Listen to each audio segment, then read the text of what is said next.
still be able to do everything. This will be different.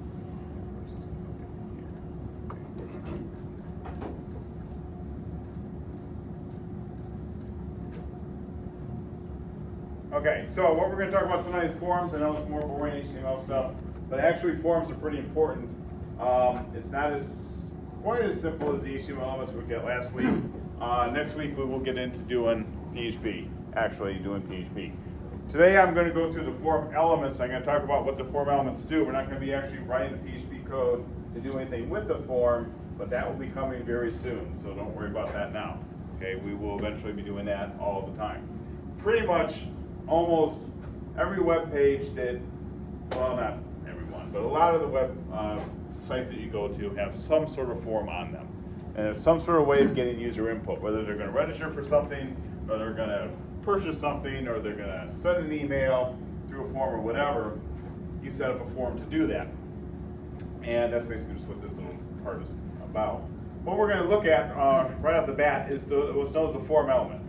And so if I jump over to VS Code right here, and I'll get out of that, and let's see if we can't zoom it up a little bit. Okay, maybe that's a little too much, but we'll get there. Okay, so to do the form element, you basically just write form, and if you have Emmet installed, you can just hit the tab key right there, and it's going to start off with this form action. They don't bother to put in the next attribute, which is a method. And what is a method? Go. You said what installed? Emmet. E-M-M-E-T? Yeah. So Emmet. So what Emmet does is, I'll just do it again real quick. Is if you like form, see it says Emmet abbreviation right there. Oh, at the very right, yeah. Okay. Once you do that, you just hit your tab key. We'll fill it in for you, or you can just type it. It's whatever you want to do. But Emmet will save you a little bit of time in doing it. So what we have when we do any type of form is you have an opening element called form, and you have an action and a method attribute. You need to have the action and the method attribute. If you don't have the method action attribute, it will actually default to false, but please put it in. And all your form elements go in between the opening and closing form element here. So all your elements like your text box and buttons and stuff like that all go in here. Now you can have multiple forms on a web page. You don't have to just have one form on a web page, okay? So just keep that in mind, but we'll mostly be doing one form, and we'll be doing a lot of them. So these two attributes, what in the heck are those? Well, the first one is the action, and the action is where do you want it to go? What page do you want it to go to, okay? And that has to be some sort of page. In our class, it's a PHP page, even though tonight I'm going to do it on an HTML page, but don't worry about it. It's a PHP page. And what it does is it's going to send information to that page, it's going to process the information and do whatever you want it to do with. And now that page that you write in that action script could be a separate page than this one, or it can be the exact same page. It was what's known as form reloads upon itself. Now why do we do them sometimes when it's a form that reloads upon itself, or a form that goes to itself as a page? The reason we do that is because if I do something like username and password, I want you to log in, and once you click login, well, I want it to actually go back on that same form, pull that same form back up. I want the PHP code to check your login credentials. If it works, I'm going to redirect you to another site. If it doesn't, then I've got that sitting right there. That form is going to tell you, no, you can't get in because you didn't enter proper information. Okay, and we'll see that later. But that's one example of where you have a form submitted upon itself. So in this particular case, this form is called index.html. So I'm just going to call it, that's great, thanks for doing that to me. So I'm going to call that index.html. Normally it would be a PHP. It's always going to be a PHP. HTML files cannot process forms. They can display form elements. That's why I'm doing an HTML page right now. I'm doing it as a hack because for whatever reason it'll help Russet tonight.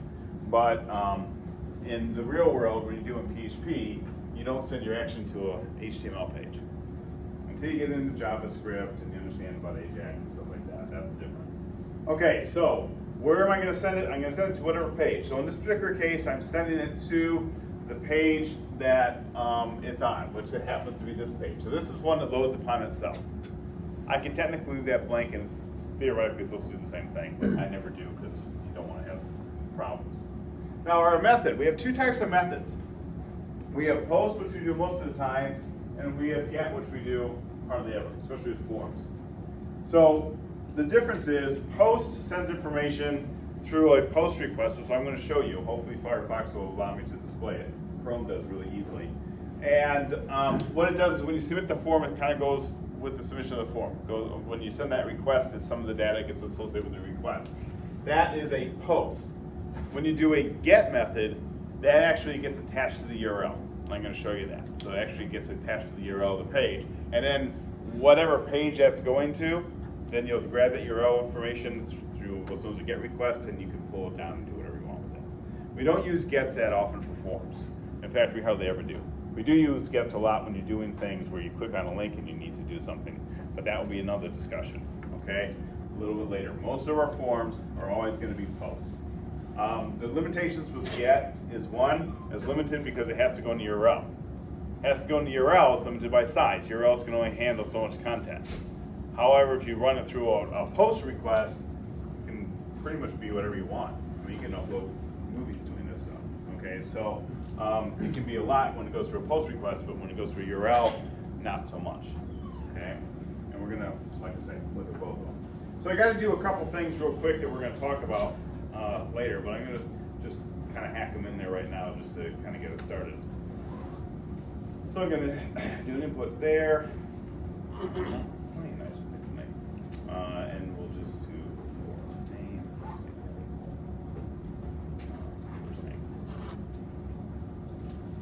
Don't worry so much about what I'm typing right now. It doesn't really matter yet.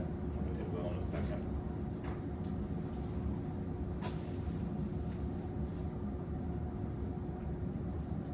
Huh, I do the autocomplete there, it does. The autocomplete is good.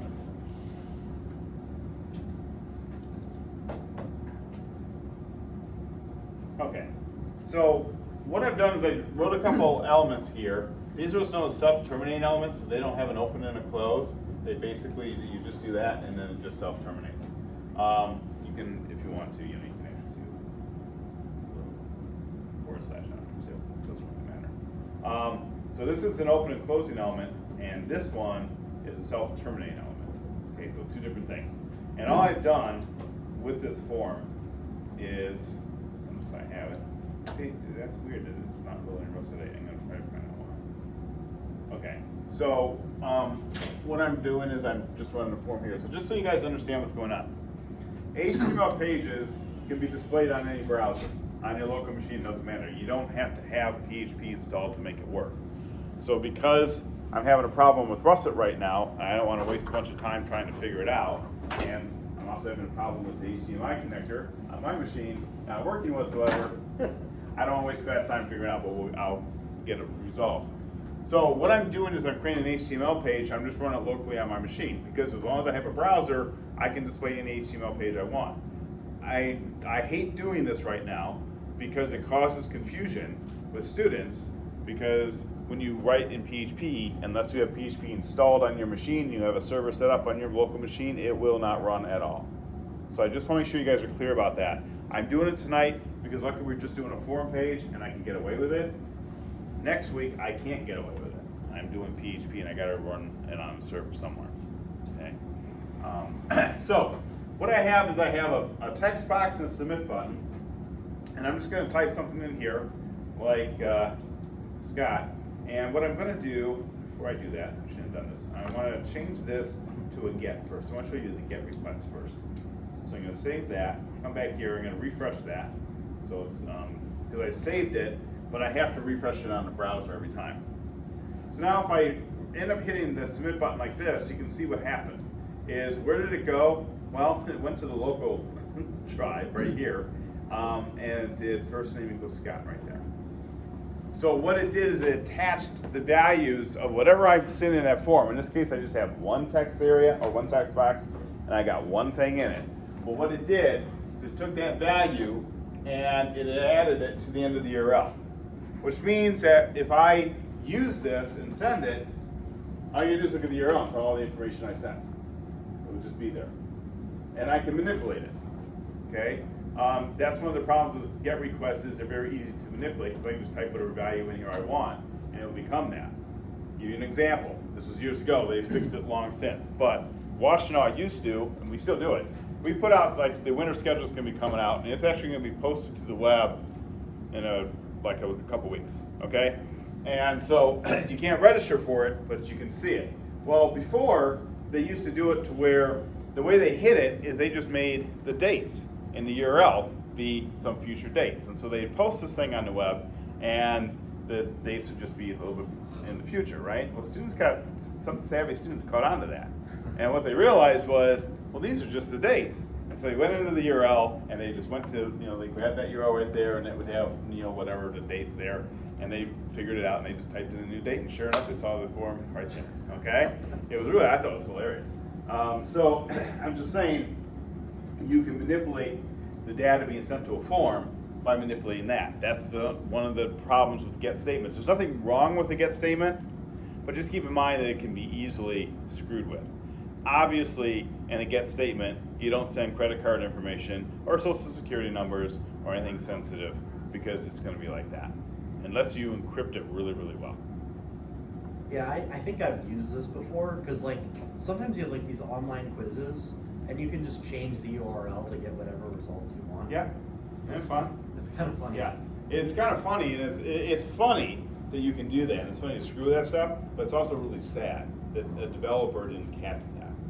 And that's a security. Well, if you're changing it to that's kind of, to me, a big deal. Well, like there's like this, I think there's like this quiz, and the results are 0 to 100% or whatever, and I just change it to like 99999, and then it just glitches out the form. Glitches everything out. Yeah, but there are some legitimate stuff. Like, for example, I built applications where I do REST calls, which is basically I'm calling a server and getting information. And a lot of times those REST calls are using, like in my Android class, I did them for a while. I don't do them in the Android class anymore because they don't cover in the book, but I have my examples because I want to play with it. And that's actually just a URL. It's like I go to weather servers, and I would basically, in the URL, put in my account number, which is just a free account number, just an access code they give me, and then I put in the zip code. And it would spit back all the data of the weather for that particular zip code. But that's how I do it. And, it would be easy for me. So these get statements aren't something that's unheard of. You've seen them all over the place, okay? I'm just trying to explain what they are. But for us, for the most part, except for a couple isolated circumstances that we'll eventually run into, we're not going to be messing with them. What we're going to be doing is we're going to be doing posts. And post, if you're dealing with a form, post is really the way to go.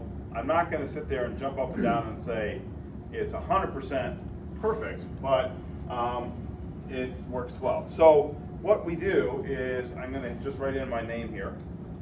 I'm going to click, and I'm going to come up here, and I'm purposely going to get rid of that and just do that, okay? So I'm going to enter in Scott. I'm going to click submit. Now you can see that nothing apparently happened, okay? So index.html is sitting there. Does something get added to it? Obviously nothing happened. HTML can't handle it. It sent it to this page again, and they couldn't do anything, okay? What I want to try to do, and again, I'm not as familiar with just want to try to find a way to put it. I'm not as familiar with Firefox as I am the others, and I'm just using under network. And let's just try to do this and do it again and see if it will work for me. Nope, it didn't. Network, it should be under all. Yep, of course it's not there. Yep, it's not there. Okay, so great. So there's this movie there, everything you're expecting. That's fine. All right. Well, I'm gonna have to tell you what it does. I can show you it here, and I have it all set up. In Chrome, it's really easy. It's right on network, and it just clicks on the page. Under here, if I show network, it's not doing anything, possibly because of what I've got a whole thing setting up. But what happens is, normally under your network on like Chrome or something like that, again, I can show it to you in here if this thing would actually work. You'd have that actual page. You click on that page, and you go into payload. And again, this isn't something you're going to have to do, but it was just a good example to show you. It will actually show you first name equals Scott. It would show you what got sent. Because when you send a request to a web page, you can send information with that request. So instead of doing a get statement where showing in URL, it's actually being sent with the request you did to the page through the form. Okay, and I can, like I said, I can show you on this on Chrome, or maybe I'm breaking on download Chrome and trying to show it. And it's not showing up on Firefox. It might be because I'm not using the server, so that's why it's doing it. But you can actually see that information. Now, if you're going to do anything with a form, in fact, this is pretty much standard today. You can't really get away and get around it anymore, but you used to be able to. But obviously, if you're taking credit card information and things like that, you definitely want to make sure you have a secure certificate or certificate on your server, and it makes it everything HTTPS, because that way it will encrypt all this information before it hits the database. Because right now, when I send this stuff, you can sit there with a Wi-Fi sniffer and basically look at all the stuff I just sent. You'd have to be going through a lot of crap, but you could do it. Okay, so that we'll talk a little bit more about that later. And that's disappointing. Firefox doesn't do that. That's why I like Chrome so much. But anyway, so what you guys got to remember out of this is we have form action equals index or wherever we're going to take it. So we don't have to take it to the page that we put the form on. We can send it to any page on the server we want to. And I do it all the time. Where I actually will take this, and we're going to do it in this class. I will take this action and I'm going to send it to some script that I have on the server. It's going to process that script, and based upon whatever it did, it's going to redirect you back somewhere else. I'll give you an example. I'll try to at least. Or can I? Because I don't have. This is annoying. This really is very annoying.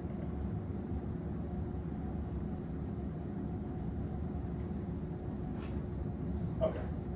So let me try to show you this, just to give you a kind of example. This actually does something slightly different, but that's the idea.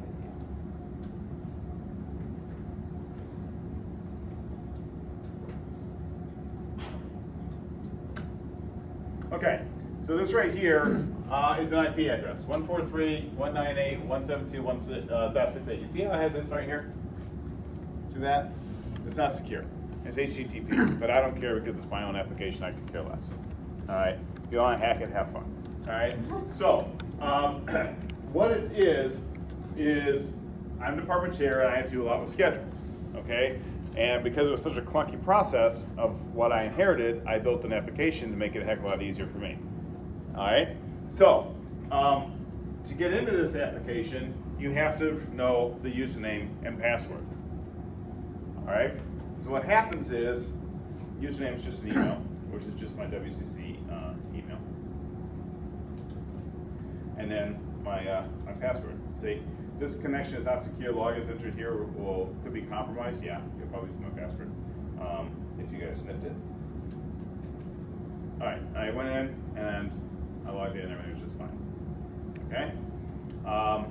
However, if I go back, let me do this again. And I don't enter anything, no record's gone. If I enter something else, the record's gone. Okay? So, and we're gonna learn how to do this in this class. We're gonna learn how to do just this thing. Well, basically what it's done is it sent, you notice there's nothing being attached here, okay? So it sent the information over the airways, all right, and to a page that I have specified in the script. And what it did is it went there and it did a process. It checked my username and password against the database. You use a hash table? You bet. Well, not hash table. I hashed the password in the database. So it's not hash table on there. There's a database, but it's hashed. The password's hashed when it goes into the database. So what happens is, it's you're going to learn about it. There's a PHP method that actually will take a password and it will. When it compares it to try to get the hash, because the hash is stored there, it basically, even though it can't be unencrypted, it knows enough about that hash, and it's saying it's like a hash table, so it'll basically look for the match. Like the match is there, it's there. That's a little down the road for us. All right. I'm trying to explain how this is working. Okay, that you have a username and password, you send it in, nothing happens, you go here. If you you do log in successfully, where do you go? You go right to that page I just showed you, allows you to do whatever you want. Okay, so this is just an example of where forms come in and how they kind of work. Okay, so now what we're going to do is we're going to jump onto the book, and we're going to jump around a little bit, or jump down a little bit. So that's why I just talked about the form thing. I want to talk about this label element, because this one actually throws everyone a curveball. So I'm going to grab this right here, copy it here, and run it right here. And the label says title right here, but I'm going to change that to P. I'm going to change this to P. The reason I'm going to do that is because it's going to look sort of similar, not exactly, but I'll actually come here and do the same thing. Label, title, P. So we're going to save that. Back to our page here. Okay. So you can see that one says title, one says title P. Everyone see that? Yeah. Hopefully. Okay. Now, what's going on is one is a label and one is using a paragraph element with a text box inside of it. They both look like they're doing the same thing, except for title and title P. Let's pretend they both say title. The problem is this one. Because this one right here, you can see and you can easily figure it out. But someone who can't see and has to have the screen read to them has no idea what that is. It just says title. And they don't know what box it goes to. It's paragraph title. So they're like, okay, and? So what if it said first name? It'd be first name, paragraph, or paragraph first name, okay, and?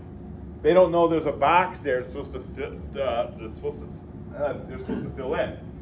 However, when you do a label, it associates title with that box. You notice I clicked on title and it highlighted in that box? Maybe you didn't see me do it, I'll do it again.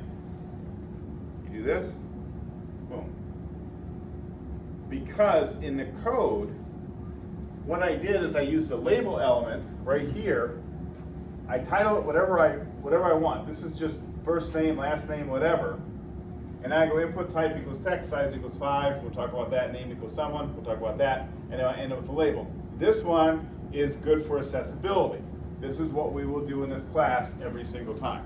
We're going to make things accessible within the reason of what I talk about. We're not getting into ARIA and all that stuff, but we'll get into this, the simple stuff. Because the other one doesn't have a label, that's what messes it up. Exactly what messes it up, because the label is what ties it to the box. So a screen reader is going to say title, and then it will say something like text box or something, but it will actually put the cursor right there in the screen reader.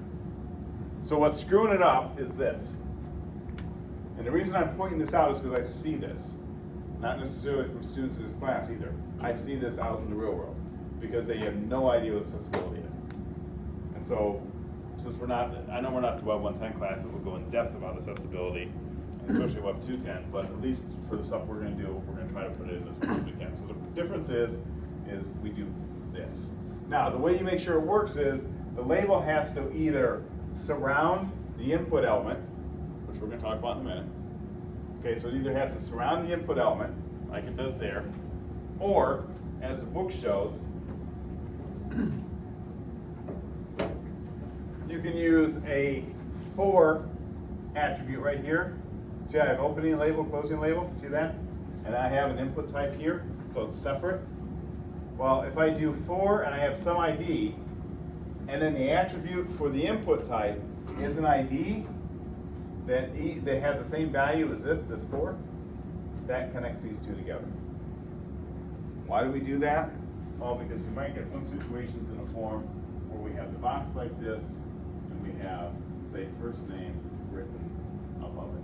And due to certain styling, we can do that. Now, some people think that they can put in placeholder text. And what that does is it makes first name appear inside the box. It's a really cool thing. So you don't have to actually show it up here to a user who can see. They can see first name in the box. They think that's really cool. They type. The problem is it's not accessible. Placeholders are not accessible. Screen readers will not read that. There's tricks around it. You can still have a label and you can just make it hidden. There's other tricks that you can do. You can do ARIA labels and stuff like that. So what's the advantage of just using the label syntax or using the for with the ID syntax? All about style. all about style. Your designer says you want it to look like this, and so that's why you're going to use the for attribute instead of doing something like this. But other than that, there's absolutely no difference. They do the exact same thing. It comes down to style. It comes down to how is that form going to look. That's what it comes down to. It doesn't really matter. But no matter how you style a form to look however you want it to look, okay, it still comes down to accessibility. You want to make sure your elements are accessible. That someone who can't see that screen knows what it's asking. So use the label element. Does this make sense? Because I'm going to look for it. That's one of the things you're going to have to do is that. Absolutely have to do that. Okay, so this one, no good.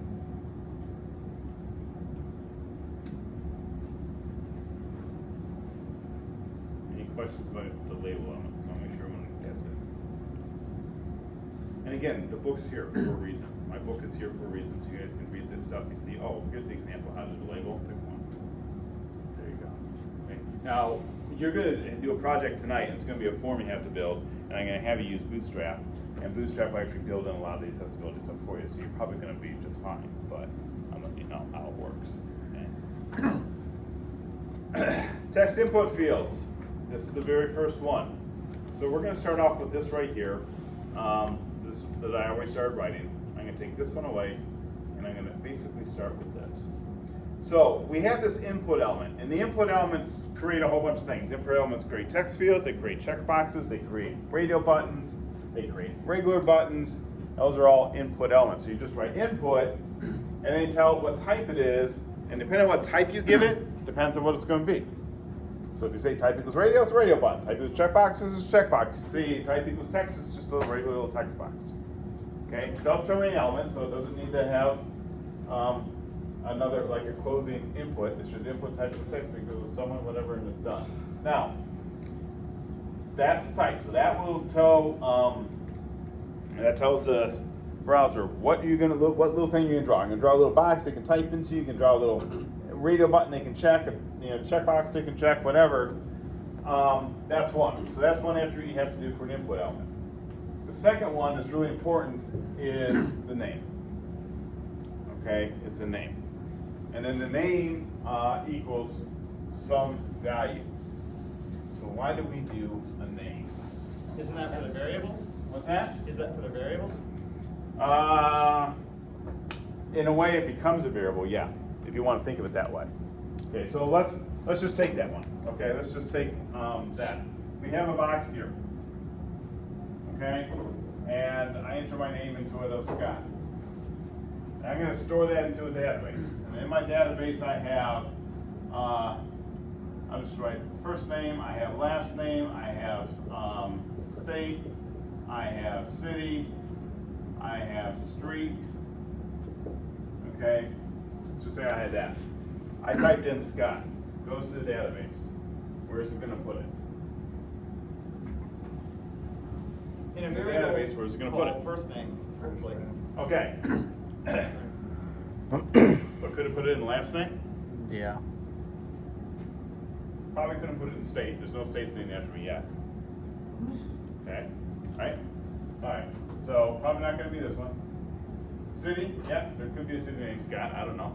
Could there be a street named Scott? Yep. Sure. So how does the database know?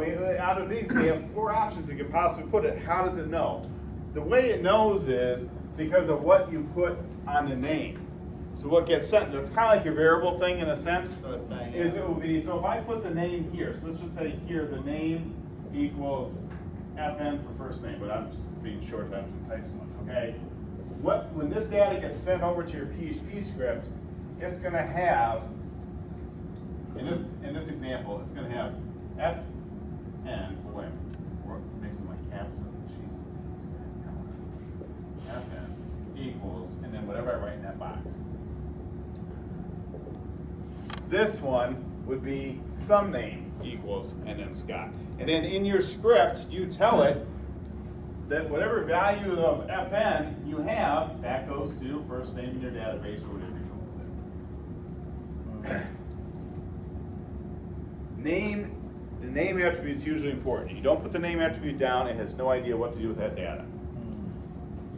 If you don't do it, then how are you going to assign it later? Because you're going to be writing both. If you're going to be a LAMP stack developer, front end, back end developer, or even a back end developer, maybe someone else will be doing your form for you. But right now, in today's world, back end developers solely are kind of becoming old. They want everything. They want a whole full stack developer. Okay. So what I'm trying to say is, you're going to probably be the person who builds the form, and you're going to be the person who writes it on the back end. So you got to make sure you map all that stuff out. You got to make sure that whatever you put in here in this name, you have on your script what you're going to do with that particular value. You can call it whatever you want. You can call it FN, first name, last name. You can call it some name. You can call it whatever. It's just you got to map that value to whatever you want, wherever you want that data to go. That's it. Now, what should you name it? You should always name it what it most likely contains. If you name it first name, then that's what you are hoping that the user gives you, a first name. Okay? At least logically, you shouldn't have variables named something crazy like A, and then have a value to it. Variable names like this, they should all be relative to what they contain or what they're supposed to contain. That's just something to keep in mind. Take it from me. I did stupid stuff like that, and it caused major problems.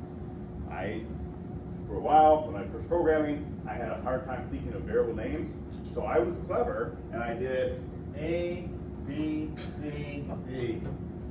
Why are you guys laughing at that? Because it's terrible names. Like, Yeah, because when you look at that script about 3 months later, you had no idea what you were talking or what you were even thinking of. Yeah, it's ridiculous. Don't ever do it. Take it from the dummy who did. So the input between the curly, whatever braces you want to call it, greater than, less than, or whatever input, so that's a whole statement in and of itself, and it's normally going to be either text or password or something, and then it's going to be a variable name. Can there be other fields within that input? Can there be other attributes, you mean? I'm assuming you Yeah, do like yes, zip code absolutely. and stuff like that. So it Yeah, like you can numbers. have a class. You can have an ID. Those are two other ones. We're going to look at size. We're going to look at. There's a whole list of them. Okay, and then but the most basic is going to have a variable and then the type. The basic is going to be type and then definitely name. Those are absolutely required for everything. And name is the name. Yeah. Having it, by the way, typing it as name and some name almost makes it more confused. Oh, I was less confused when you were like FN. Yeah. You know what I mean? I Because know name exactly what equals. you mean. You know what I mean? Yeah, was I know like, exactly what you mean. name, I'll fix that for you. There Yes, I mean I got it now, obviously, but But- it's just like. Yeah, no, I understand. My naming conventions sometimes are the best, but that's exactly what it is. Is the name is going to be, in a sense, the name is going to be the name of whatever value is typed into that box. So it's, in a sense, it's the variable you're going to be assigned to it. Yeah. And That's even though I don't like to use the term variable here, but that is kind of what it is. that's exactly, yeah, it corresponds to the variable. Yeah. They talk to each other. Yeah. The other thing is if you didn't, could you, I guess two questions is, could you put single quotes instead of double quotes? Does Yes. it care? Okay, so that's good. And then what happens if you don't put any quotes? It won't work. It'll just, does it think you're dereferencing a variable, or what does it think? It doesn't really know what to do with that.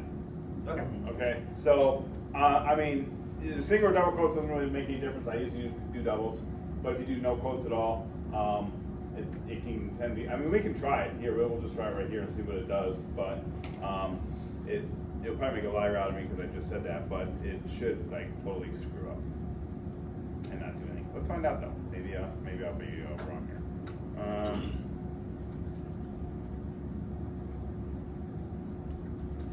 So I'm just gonna do that. I'm not gonna bother putting a name on the button. So here,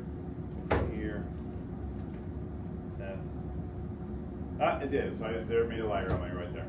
It did actually. It did actually work. I wouldn't recommend it, but it did actually work in this case. And what version of Emmet are you using? When I searched for Emmet, I found a whole bunch of shit. Oh, I don't know. It's the one that comes with. It comes packaged with VS Code. Okay. Oh, it's already in there. So It's I already don't have to packaged worry with about VS going to Code. the marketplace. No, you don't do Oh, anything. okay, that's Just- my bad. just And if put we it. just call the file an index, okay, I'll just try that. So thing. it should work out good for you. If it doesn't, we can look at it later. All right. So anyway, back to the basic input, or back to our book here. So again, this is all sitting right. So when I talk about attribute in this little table here, that's what I'm talking about. So type it, in this particular case, it can be text or password. If it's password, it's just gonna be dots. It's gonna show dot, dot, dot, dot, dot instead of what you're typing. Why? Because if someone's looking over your shoulder, you don't want them to see the password. Just like when I typed the password of my little form. I was typing that, one of you was watching while I was typing, but you can't tell because it's got the little dots there. Okay, so that's all it is. All right, so we come down here, we got some other attributes. There's the name, okay? The size, this isn't really a big deal anymore, but basically it's the size in characters or how big you want to make that field. So again, you can just do something size equals, 5 or 65 or whatever. So I'll do 65 just to show you, okay? So that's obviously a lot bigger. Come over here and boom. Okay, made it bigger. Now, let me tell you about some of these. And just a little backstory on like why is this even here and why are we being bothered with it. The whole size thing, this is all like pre-CSS. This came out years ago. HTML has been around since like the 60s. Okay, so this isn't, well actually it was something else then, but markup language itself, HTML probably the 70s. Okay, so the thing is they didn't have all the stuff we have now with the CSS, cascading style sheets, all the presentation, all the design. So they had these attributes, and basically what you did is you would set the width by just doing these little attributes. It would just be very crude. It's like how many characters? It's like the M is the biggest character, I think, or the W. And so we'll just take that and it would say, okay, it's going to be 10 of those. All right, whatever. That's what the size is. The reason it's not that big of a deal now is because we have CSS, and CSS controls the presentation. It's not necessary. It used to be a fallback. If the CSS collapsed, it would fall back to whatever size you put into it. But even that's gone by the wayside now, because pretty much CSS, it's in everything. It's just there. So this is old stuff, but it's still these attributes. So I'm talking about max length. Now this one is kind of stupid, and the reason I think it's stupid is because of what it makes people think. So if I do max length, and I just make it 5, and I save that, I come to my little form, and I refresh that, and I start going 1, 2, 3, 4, 5,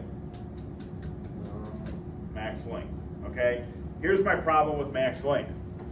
It is a nice convenience for a user, and it's a nice, like, entry-level thing, okay? So like, okay, I only want them to be able to do 5 digits, and you know what, then you can do something like max length, you'll get your 5 digits, and that's all fine and good.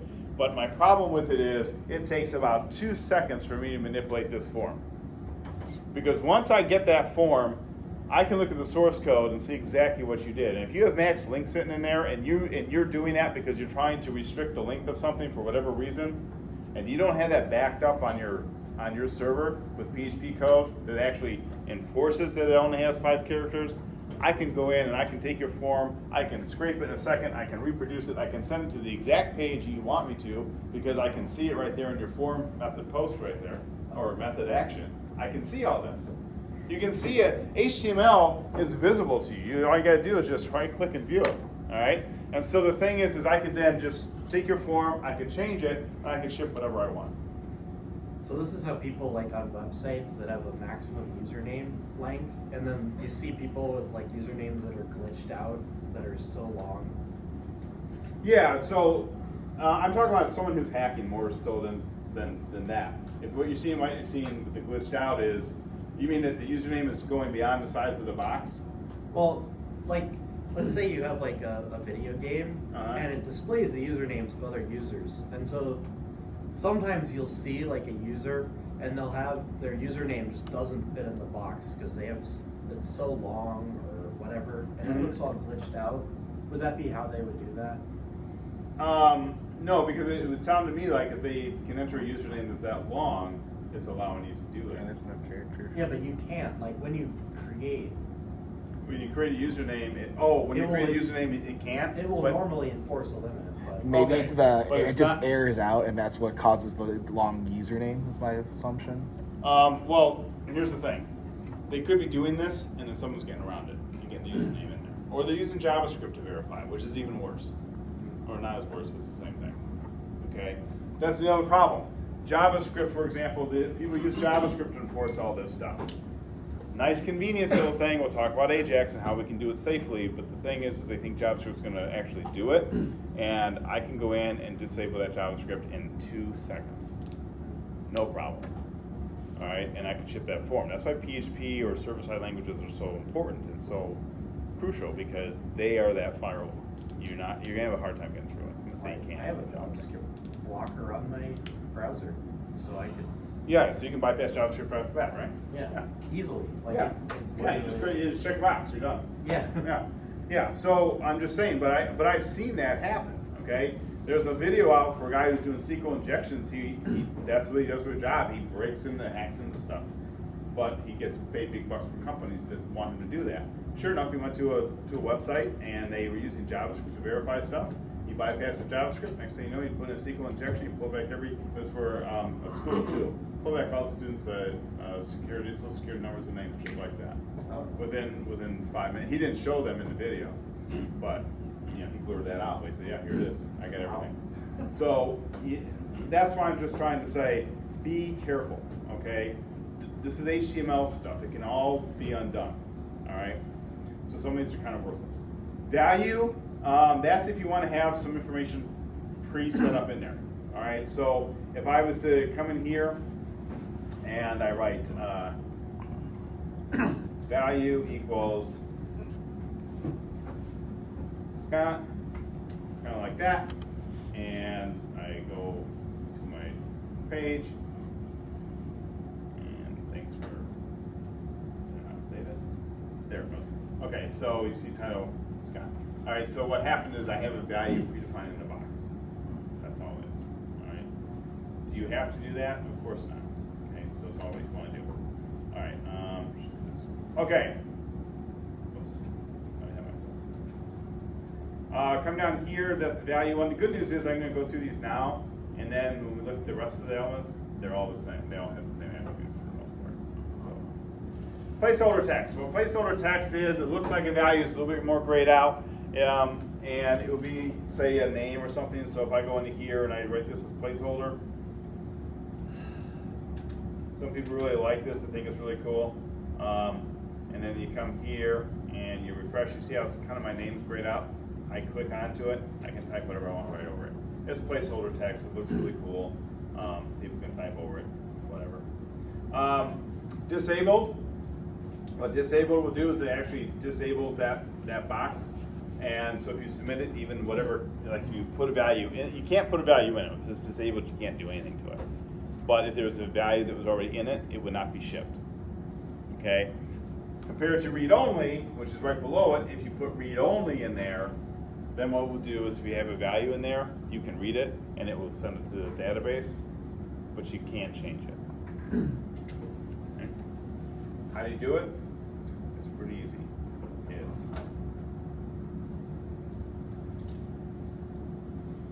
like that. And I'll change this to value. So when you use the disabled or read-only attribute, you don't have to do read-only equals. It's just read-only and disabled. That's all it is. Come here.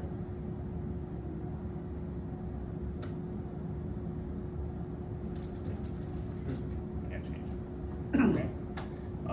If I come back and that was read-only, and then if I do disabled, it's going to look slightly different. So if I do disabled, say that. Come here. And why is it acting so stupid? Okay. The difference is this won't get shipped. So if I submit this, it's not going to go out. So why would you use read-only? That's a good question. Why did you use either one of them? Okay. Read-only though is used where you have a form where, say for example, you ask for on the first part of the form you want their name, first name, last name. Okay. And let's say you hit a next, and it goes to the second part of the form. And so it shows the first part already filled out, and then the second part you got to fill out. That's where you use read-only on this when they moved over, because it's like it's letting it be in there, but you can't change it. Okay. That's why. Again, you gotta remember, this stuff's been around for a long time, and the way we do things have changed, and this is just, they're just leaving it alone. Gives you a couple of examples. Not a big deal. Okay. So, that is a text box, and that is the one you're going to use a lot. Let's just put it that way. You're going to use it a lot because it's usually single input information. Text boxes are designed for single input information, which means just one, first name, last name, or something like that. Just one line. Okay. I've seen, like on my load reports that I have to fill out every semester, I have to justify why I'm doing whatever. Okay, and they give me a box like this. I can type like a whole paragraph in there. It's really stupid. All right. Again, designed by people who don't understand. So let's jump over to a text here. I come down here. Let's grab the code real quick, so it saves a little bit of time with me typing. I'm gonna grab this one right here. We can do the whole thing. And we'll jump over to our VS Code.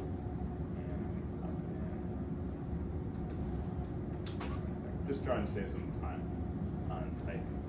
Okay, so in this particular one, I have what's known as a text area. Text area is for multi-line text. Multi-line text. So I'm going to show you real quick what this looks like, and then I'm going to explain it to you. That's what it looks like. I can type multi-lines, multi-line box. And yes, you can actually make it bigger. Okay. Now, you can actually, with CSS, you can disable that, so it doesn't work, just so you know. But we're not going to be so much into CSS tonight.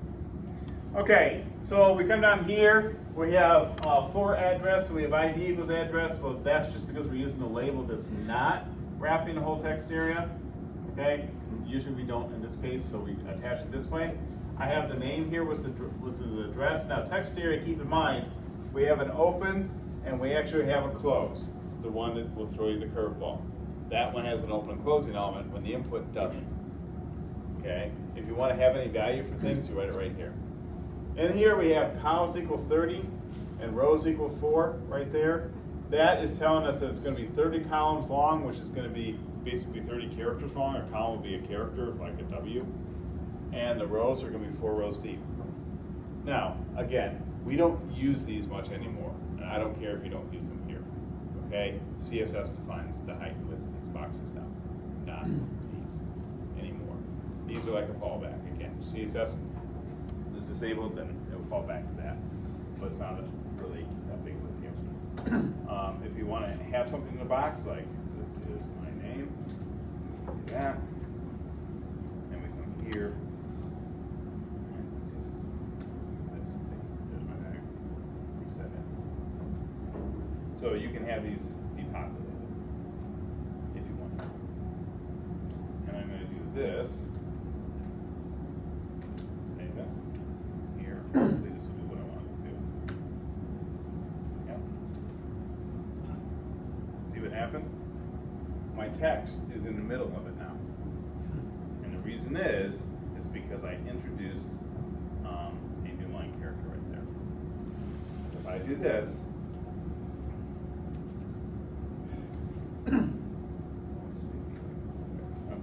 I do that, and I come back, and I refresh, and I'm refreshing, it's not doing what I want it to do. Now it's back to the top. This will drive you crazy because you're going to do it. Half this class will do it. I'm not saying that to be mean, it's just for getting used to it, okay?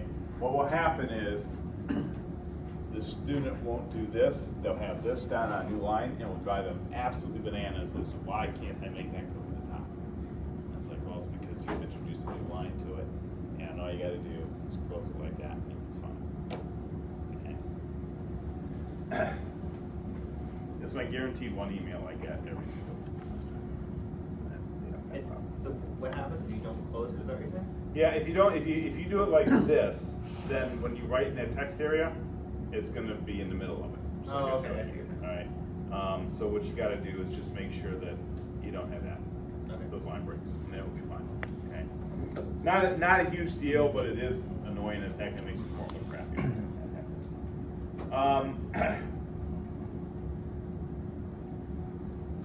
We go back to the attributes. It's got the same thing: disabled, read only, placeholder, cols, rows. I just talked about. That's rows is the height, cols is the width, and the name. So the attributes are there. Again, I don't have to keep going through them because we just discussed them.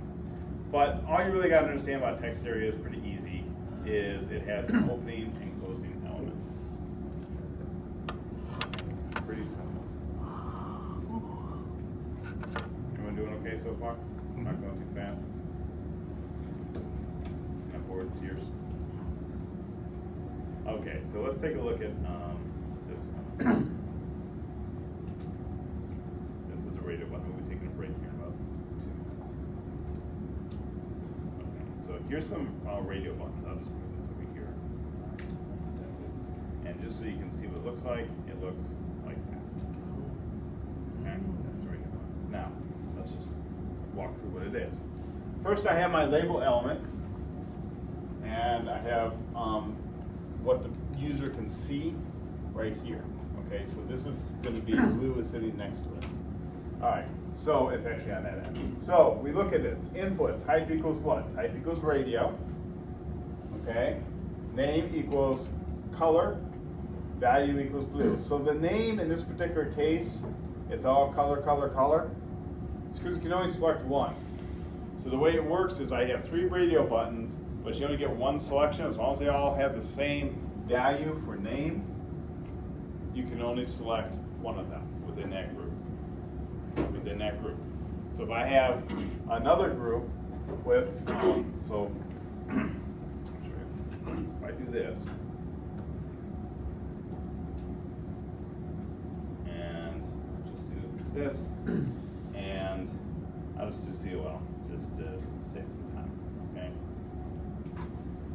What I do is when I come here and I have it, I can check one of this group and I can check one of this group. Radios only allow one selection per group. How do you make the groups? Whatever name they have. When they get sent it says color and then the value. Now also notice that the value is put in there.